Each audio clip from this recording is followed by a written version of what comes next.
All right, thank you. Hello, my name is Yury Bukhman. I'm a computational biologist at Morgridge Institute for Research. I'll be talking about mammalian genome projects done in our lab.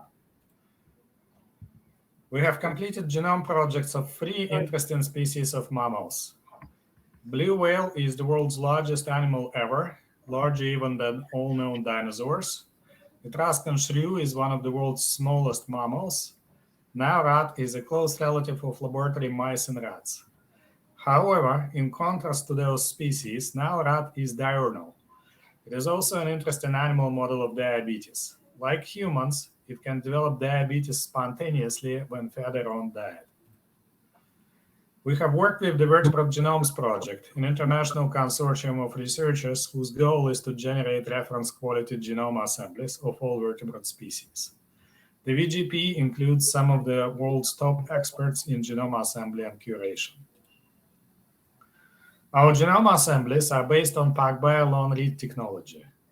First, PacBio reads are assembled into contigs.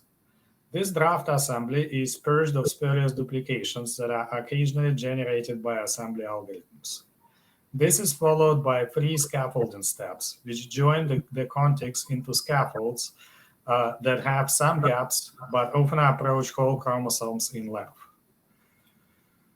These steps utilize 10x linked short reads, optical maps, and Hi-C.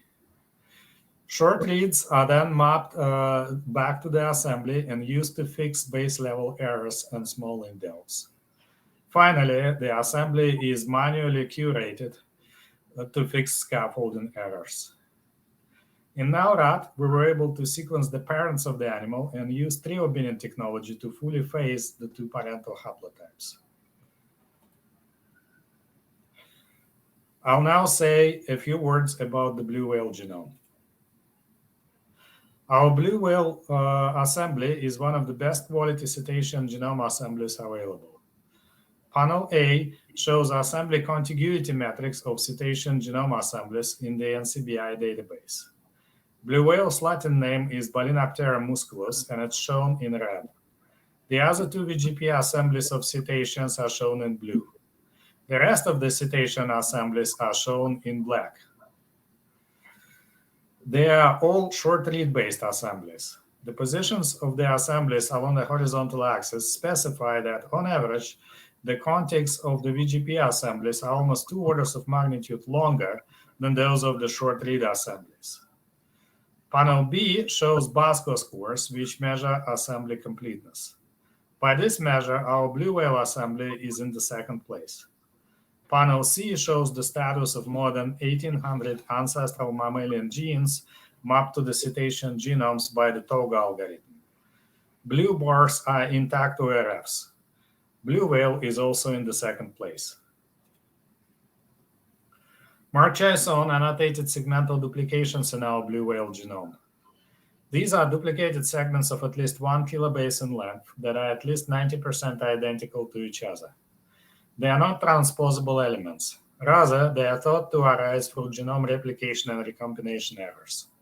They often contain genes that are an important driver of evolution.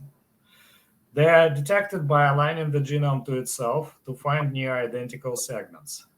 However, some duplications cannot yet be resolved by our assembly algorithms, so that multiple similar segments existing in the genome get collapsed into a single segment in the assembly. Such collapsed duplications can still be detected as peaks in coverage depth when sequencing reads are mapped back to the assembly. Here are some examples of duplicated genes. The genes in panels A and B are encompassed by collapsed duplications. Panel C shows a gene where some copies have been resolved and some not, as is evident from a peak in read coverage. Panel D shows a resolved tandem duplication. This gene exists in 2 copies in the blue whale, shown in blue, and only 1 copy in the vaquita, shown in orange. We compared blue whale segmental duplications to vaquita and cattle. Vaquita is the world's smallest cetacean, while cattle is a land relative of cetaceans belonging to the same mammalian order. This plot shows the number of copies of duplicated genes versus percent identity, with collapsed duplications shown in lighter shades. You can observe that the blue whale has numerous copies of genes in collapsed duplications. Multiple copies of these genes are nearly identical, which made them hard to resolve. This is a sign of a large burst of duplication activity in recent evolutionary past. Phil Morin and Amy Lang used the genome to derive some insights into the blue whale's population genetics. Blue whales live throughout the Earth's oceans, with the exception of some inland seas and the high Arctic. However, not all their local populations are in regular contact with each other, and several subspecies have been proposed. The individual that we have sequenced come from the Northern Pacific. Another group recently published short-read sequencing data from a North Atlantic blue whale. Phil and Amy mapped the reads from both individuals back to our genome assembly.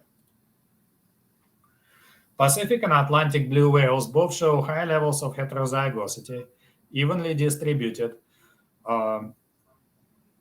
across the genome. In fact, blue whale is one of the most heterozygous species among the mammals. This is despite having been hunted almost to extinction in the first half of the 20th century. Blue whale is currently an endangered species. However, it has been internationally protected since 1950s, and its populations are recovering. A PSMC analysis indicates that the North Pacific and North Atlantic blue whale populations became genetically isolated around the time of the last interglacial period. Now on to Naurat. Our Naurat colony is managed by Hui Shito at the University of Southern California, Santa Barbara. As I have said before, Naurat is diurnal and susceptible to diet-induced diabetes like humans. It is also an important agricultural pest in Africa. Our Naurat genome assembly is among the most contiguous and complete of the publicly available rodent assemblies. It has also been fully phased into two parental haplotypes. Shintao Yang has cataloged various types of heterozygosity throughout the genome, such as single nucleotide variants, large inversions and translocations, and copy number variants.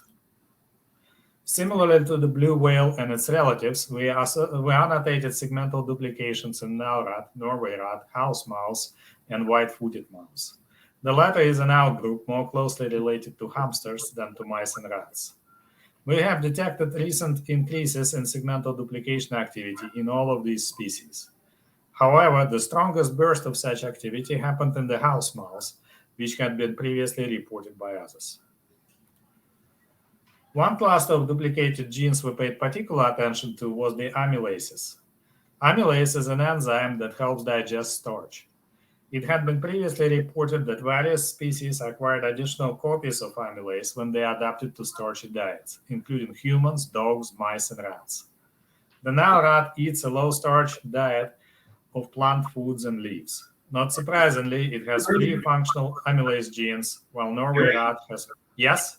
I'm going to have to cut you off, unfortunately, and I'm sure people can email you questions, but we're at the time length, and we're going to have to switch over to a talk, to the next talk.